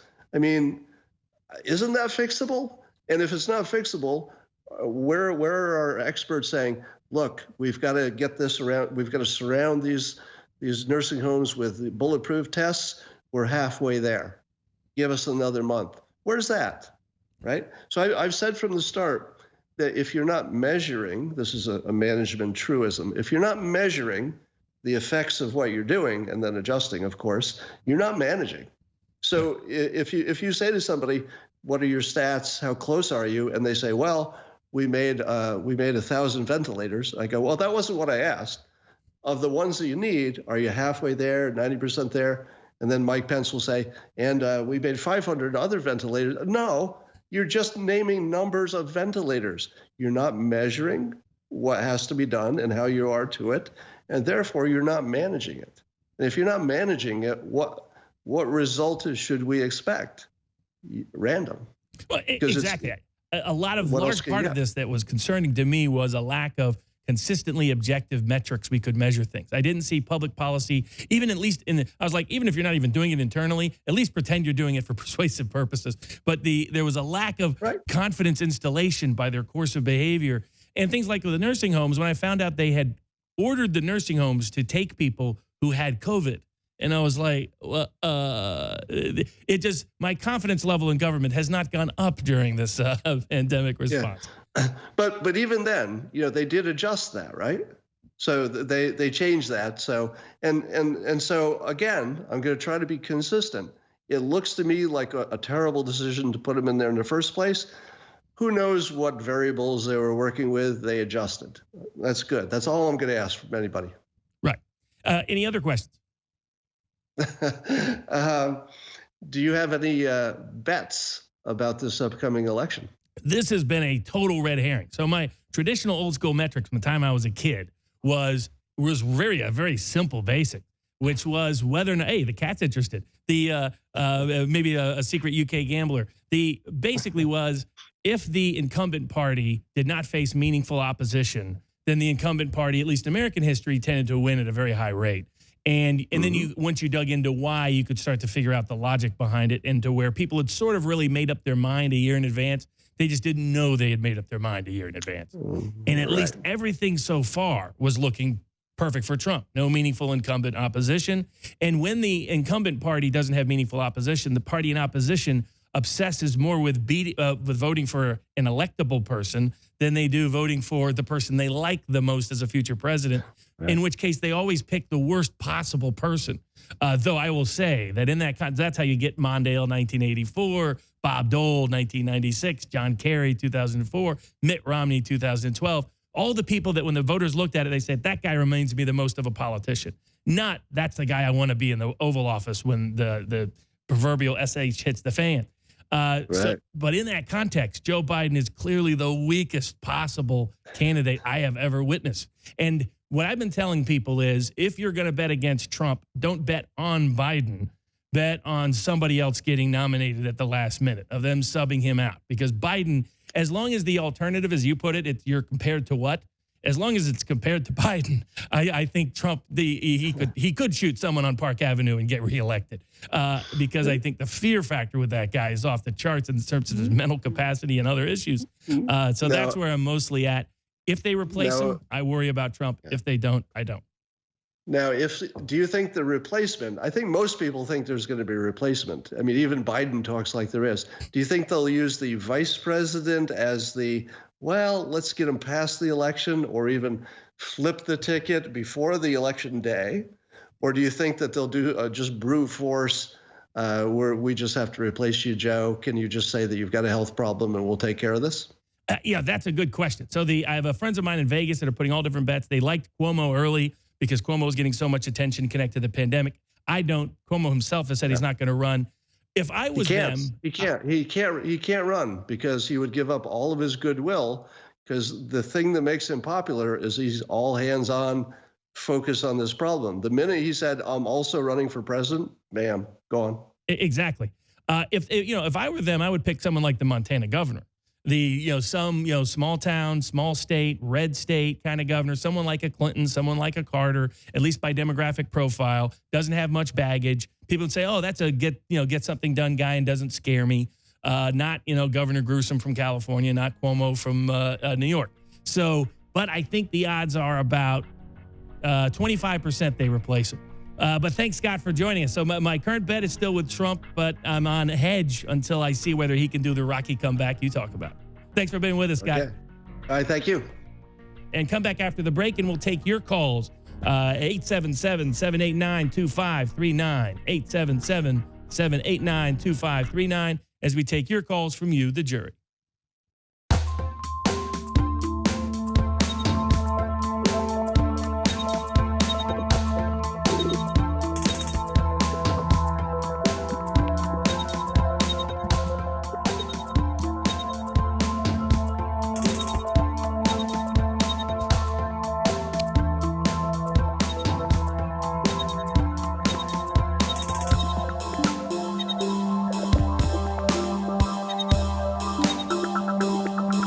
Welcome back to American Countdown. You can call in at for you, the jury. This is your section, your segment of the show. We'll take some of your calls and have your questions ready. You can dial in at 1-877-789-2539. That's 877-789-2539. And you can dial in. Also, you can dial in internationally as well, and we'll have that number up for you here in a second. That's 512-646-1776. That's 512-646-1776. For anybody who had any questions about tonight or any questions at all in general, this is your time to partake and participate in the show's discussion. To the wrap-up of the discussion with Scott Adams on the pandemic policy response, there was a reason, of course, to the going through all of the different examples of loserthink that he's explained and articulated well in his book. You can, of course, go to his Twitter feed, @ScottAdamsSays. You can also follow him on the web where he blogs at www.scottadamsays.com.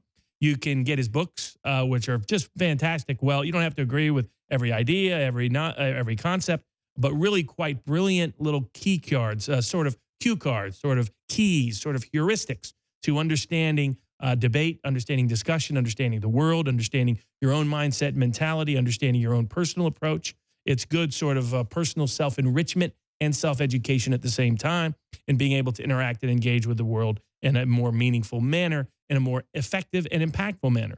That's the utility of books that he has authored, like Loserthink, like Win Bigly, like How to Fail at Almost Everything and Still Win Big. All of them great books. I highly, highly recommend them. They're in my top 10 list for anybody.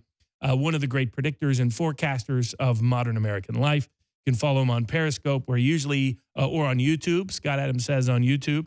You can as well, and you can find his morning sessions, sometimes evening sessions, where they do the simultaneous sip, and he'll give you pearls of proverbial wisdom and predictive analysis that is way above average. One of the truly great inventive minds of the modern world. So he's a great follow in general. One of the great utilities to loser think is, as we go through the things that Scott was talking about and why he concluded with one of the key lessons of this pandemic policy response is do not always defer to experts.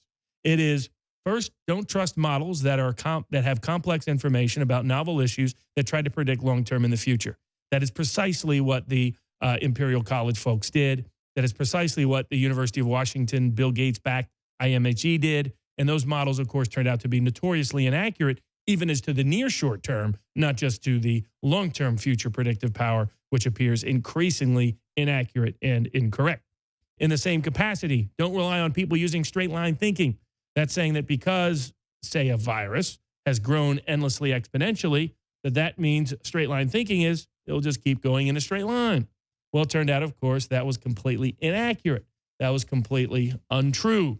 That, again, was a warning sign that our politicians were making loser-think-based decisions, that they had been infected with loser-think logic in their policy response to this pandemic, relying upon models that were trying to predict long-term futures in complex, novel circumstances, relying on models that employed straight-line thinking, predominantly using that straight-line thinking themselves, as the press has been accustomed to doing additionally.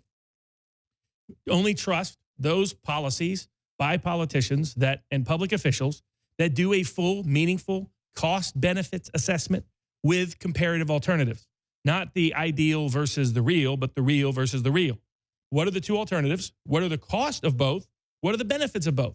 So, for example, in this context, tell me about the governor, or tell me about the mayor, tell me about the county official who went out and publicly explained the evidentiary empirical verification and validation of their arguments was a detailed cost-benefits analysis. Indeed, there was no cost-benefits analysis that was simply done at all. In fact, all they did was assume that the shutdown would have a whole bunch of benefits based on straight-line thinking from dubious models, models that were ahistorical in their orientation, models that did not incorporate any of history in looking at the nature of viruses and what we know about viruses, models that were entirely based on incredulous assumptions meant to propagate a certain political agenda of a lot of the patrons. In this case, Bill Gates is a major patron of both Imperial College and the IMHE. In fact, he helped create the IMHE. And these were, in fact, the basis of major policy decisions across the United States, the United Kingdom, and the Western world. And so here you had people, one of the points that Scott Adams made was distrust experts, or be careful with experts who have a monetary or political incentive to have the information go in a particular way, because there's so much control of the assumptions that go into the output of the algorithms. And that is, in fact, what happened here. We had Bill Gates influence people. Bill Gates has a particular view of the world. He views overpopulation as a great risk. He believes vaccines are the solution to that. He believes pandemics are the best political pretext to get popular acceptance of vaccines.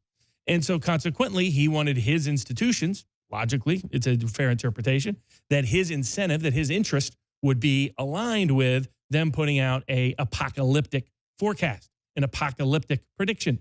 And that is, in fact, what they did. And now we know that that apocalyptic prediction wasn't even right on a near short-term basis. Indeed, IMHE may have set a record for the number of errors made by a model, because it managed to be wrong within days. It couldn't predict 2 days later, not to mention 2 weeks later, not to mention 2 years later, like it was pretending it could.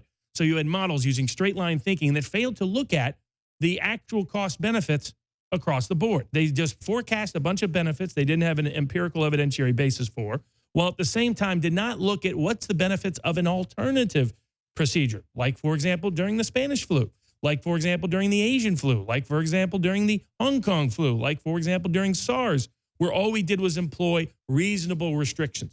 So in the case of the Spanish flu, no mass gatherings indoors. That was the focal point. No mass gatherings indoors. Otherwise, restaurants, businesses, bars, almost all of them stayed open. A few bars were closed because of concerns with it. But there was no mass shutting down of the entire economy. There was no mass shutting down of every factory. There was no mass deprivation of property, takings of property without compensation of any form. There was no deprivation of being able to go to church, like drive-in Easter services. There was no deprivation of political public protest. There was no deprivation of circulating petitions for signatures to get access to office or recall. No denial of the ability to purchase a gun for your own self-defense, all preserved by the First, Second, Fifth Amendments to the U.S. Constitution. Nor was there a mass invasion of privacy requiring testing and tracing contact apps as being proposed throughout the world and is coming soon to the United States, nor the mass house arrest, the deprivation of the right of movement, the freedom of movement. That is a core fundamental liberty of an American, not only between states and within a state, but just within outside one's own home. We impose mass house punishment. All of these costs that they never fully explicated, that they never even fully analyzed, that they never even fully explained why they were worth it. These costs were never even considered, while they presumed benefits that there wasn't even any evidence of. Whereas alternatives, like in the Spanish flu, like in these past flus, where we just said, hey, let's limit mass gatherings. Here, they protected schools. Here, they could have protected nursing homes. They could have had reasonable, proportionate remedies that, okay, if you want to, you can use masks. Masks have a benefit, but masks have that benefit predominantly indoors. You don't necessarily have to wear it, and you don't have to wear it outside.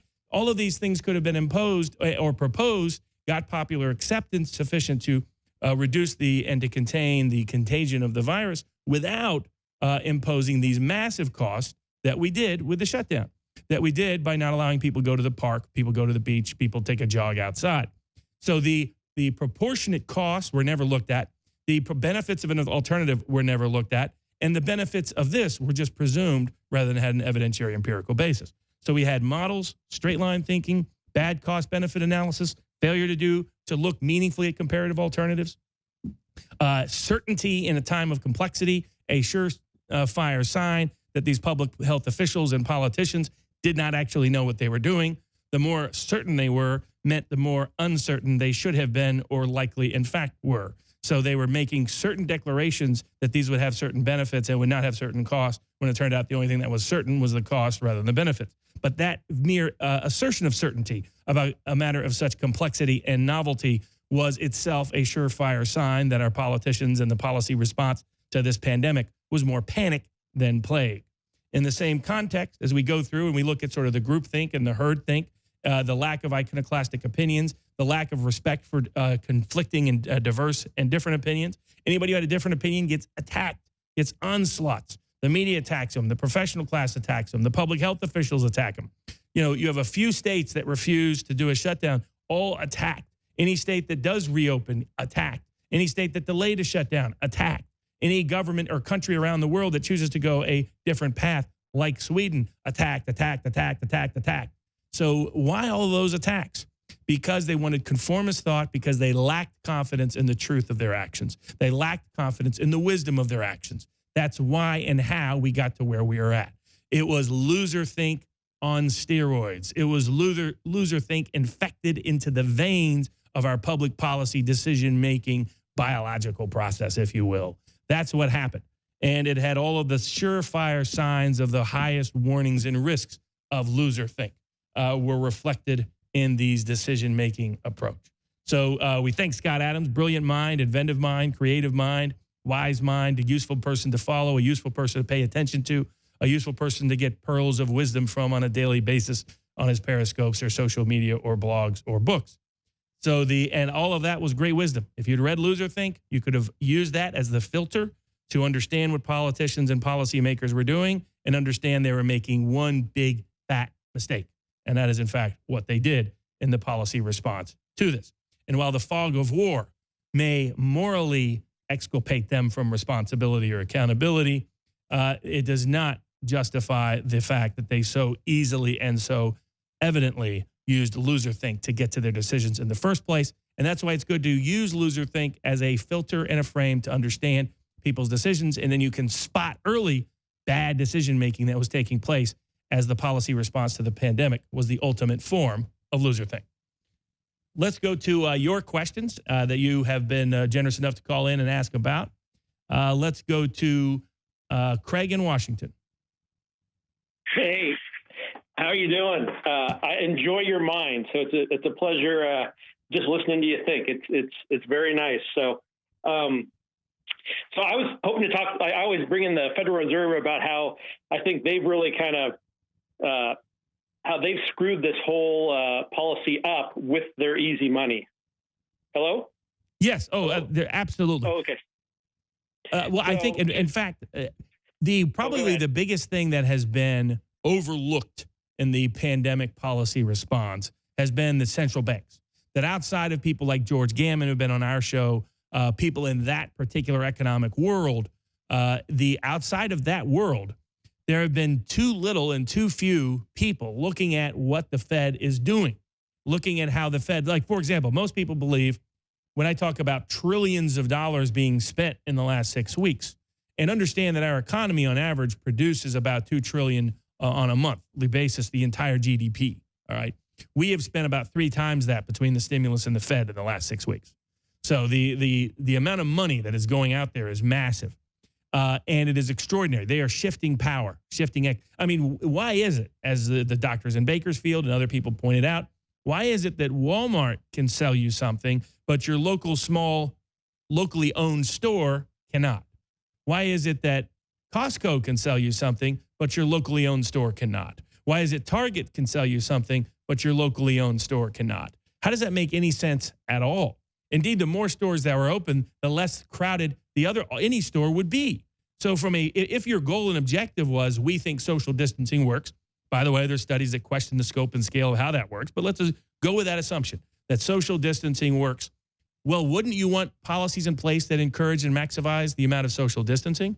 And that would mean more stores being open, not fewer. That would mean you wouldn't want to concentrate and force people to only go to a limited set of stores and only go to those stores and only buy there. So it appears the goal and objective is not public health. The goal, because even by its own standards, it fails to meet it. Instead, that the suggestion and the reasonable inference is the goal and objective is people who want to favor Walmart, favor Target, favor Costco, favor the big players, favor the big box stores over the little local guy. And that is why 40% of your local small businesses may fail within the next few months and never come back.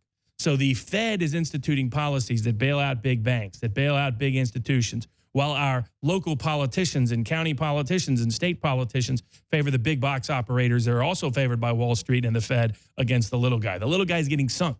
Little guy didn't often even get the SBA loan money that they were supposed to. They had to do a whole second round to get any cash to them, and many of them were still left out. And so while the little guy is left out of the local shutdown policy, left out of the Fed policy, left out of the stimulus policy, the big institutional actors are getting trillions of dollars thrown at them. The Fed's balance sheet has gone up trillions, as you wisely point out. And the question is, what will be the impact of that? Will it have an inflationary impact or a deflationary impact? Will it ultimately lead to the currency being devalued, or will it lead to the currency inflating to such a degree, along with a devaluation, that you can't buy the things that you need at a reasonable price? So you're right. There's no question that the Fed's reactions are one of the critical, most overlooked panic reactions in this pandemic, and often had nothing to do with the pandemic and appeared to favor the politically favored, the politically privileged, the politically powerful at the expense of the ordinary, everyday American and business person in this country. So thanks for your call. Let's go to Jay in Florida. Yes, Jay? sir. Hey. Hey, how are you? I'm so glad. Thank you for taking my call. I had a real positive thought about all this going on. They tried to take Trump's economy down. They tried to bring us down. They tried to make us sick and tried to make us scared and alone. But I believe once, we're tired of all this, and once we do get a chance to get out, we're going to, bring the economy back like he's never going to believe. And we're just going to, I believe, we're just going to defeat it, because no matter what they do, it always backfires. You know that. So. Yeah, I mean, I think that what you're talking about basically is that what Scott Adams is forecasting, and is the sort of Rocky-style comeback for President Trump that could save his presidency and save America in the same time. And I hope that is the outcome. My concern is that this pandemic policy response has gone on too long, and if it keeps going on in the same manner, that his ability to pull that off will be hamstrung. That the later this gets into the match, that it's one thing to do this in the 12th round, it's another thing to try to do it in the last 30 seconds of the fight. And increasingly, we're getting closer and closer to the latter 30 seconds of the fight. And I think that is where there is real risk from a political forecasting perspective. If anyone could do it, though, no doubt that President Trump is the one that can do it. And I understand Scott Adams' perspective. It's my general view that Scott Adams, there's not enough Scott Adams in the world is my concern. There's not enough inventive, creative people in positions of influence to make a meaningful, inventive difference that can change the world. That there's a conformist, corrosively conformist, corruptingly conformist culture in academia and in our intellectual world that is the reason why we have gone almost a half a century without major inventions in a wide range of scientific and medical areas of exploration, as articulated and explicated by both Peter Thiel and Eric Weinstein, and that is an ongoing real risk to us as we move forward. But I do hope that there are more Scott Adamses out there that will be inventive and creative, and the human experiment will go on in ways that challenge and contest and overcome any obstacle that may be thrown at us, and that President Trump may be the penultimate version of that. But time will definitely tell. Thanks for your call. Let's go to David in Chicago. Hey, Robert. Mr. Barnes, thank you for your excellent program. I have a very quick and stern question. I live here in Illinois, and there's been a couple lawsuits filed against this governor, one from a church and I think one from a state representative. The state representative is redoing his lawsuit, and the church they sided with the governor. Do you think Attorney General William Barr really will act? Is this going to be talk? I haven't seen any action. I know it's still early. Well, I want to know, in your opinion, from what you're seeing, or is it we're going to wait and see maybe if he will take action like he said he would? Well, I mean, your concern is definitely right. I mean, let's take a look at video clip number 4 from the dear mayor of your neighboring Chicago and the kind of comments she was making this weekend, which were basically of the kind that Mayor DeStasio made in New York City when he was attacking Jewish people and Orthodox Jewish people for their religious activities. Let's take a look at video clip number 4. Now, I've directed Superintendent Brown to order all police districts to give special attention to these parties. And this is how it's going to be. We will shut you down, we will cite you, and if we need to, we will arrest you, and we will take you to jail. Period. There should be nothing unambiguous about that. Don't make us treat you like a criminal. But if you act like a criminal and you violate the law and you refuse to do what is necessary to save lives in the city in the middle of a pandemic, we will take you to jail, period. And then let's take a look at video clip number 3, where we have helicopters patrolling beaches, telling people that they can't go outside.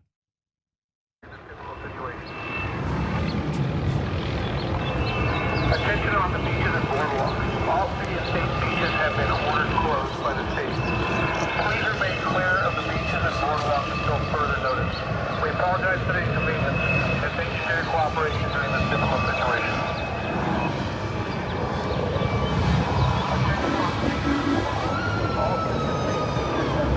And in that dystopian world, we also have this from video clip number 9, where they did a major bust. They found somebody doing something truly dangerous, doing tattoos for people. We look at video clip number 9, we're going to see the police arresting a tattoo artist for doing tattoos. That's the scope and scale of the world in which we currently reside. So the questioner's point is well taken.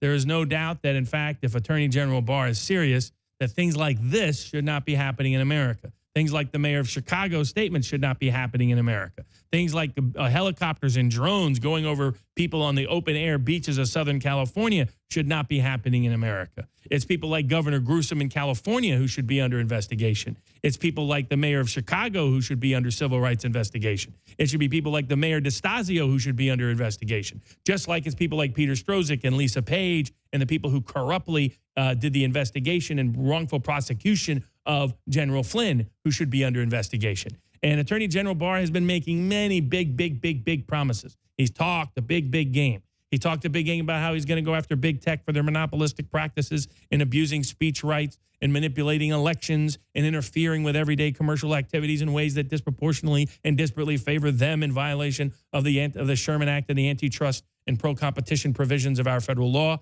We're yet to see any meaningful action. He said he's going to clean house of the deep state operators and the high-ranking positions within the State Department, within the FBI, within the Justice Department especially. And yet, General Flynn is still facing criminal prosecution. Roger Stone is still facing potential prison, while all of the bad actors are yet to see a single case brought against them. Indeed, even when there are referrals from the Obama-appointed Inspector General of the Attorney General's office to do criminal cases against James Comey and Andrew McCabe, back-to-back FBI directors, we have yet to see any criminal prosecution move forward. And in that same vein, we've heard big talk, and he's right about the talk, that these cities, counties, and states are routinely and flagrantly violating the First, Second, Fourth, and Fifth Amendment rights of ordinary Americans all across the nation, and increasingly without any evidentiary basis, increasingly without any scientific foundation.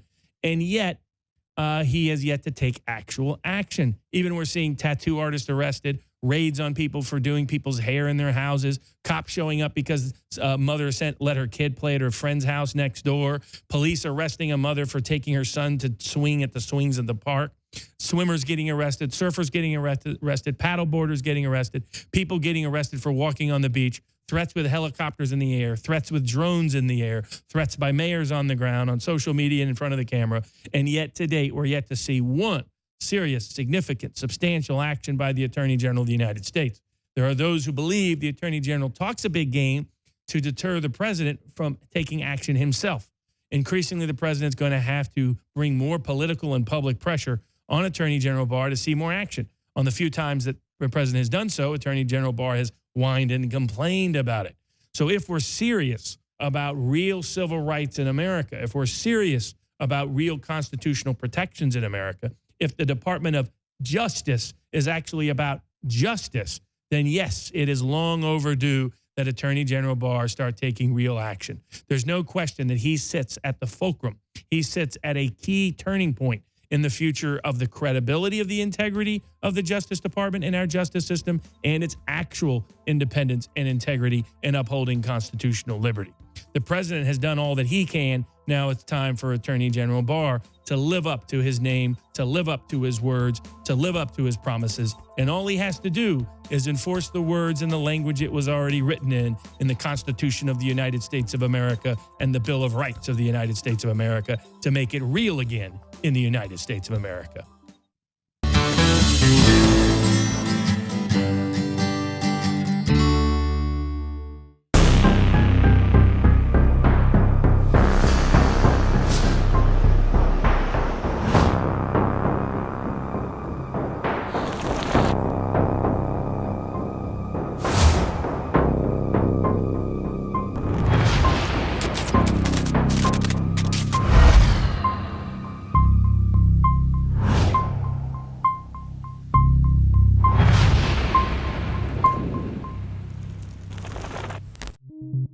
Nobody said this life would be easy, and we are truly alive in extraordinary times.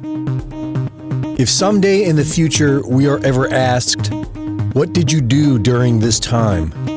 how will you answer? Will we be alive to answer?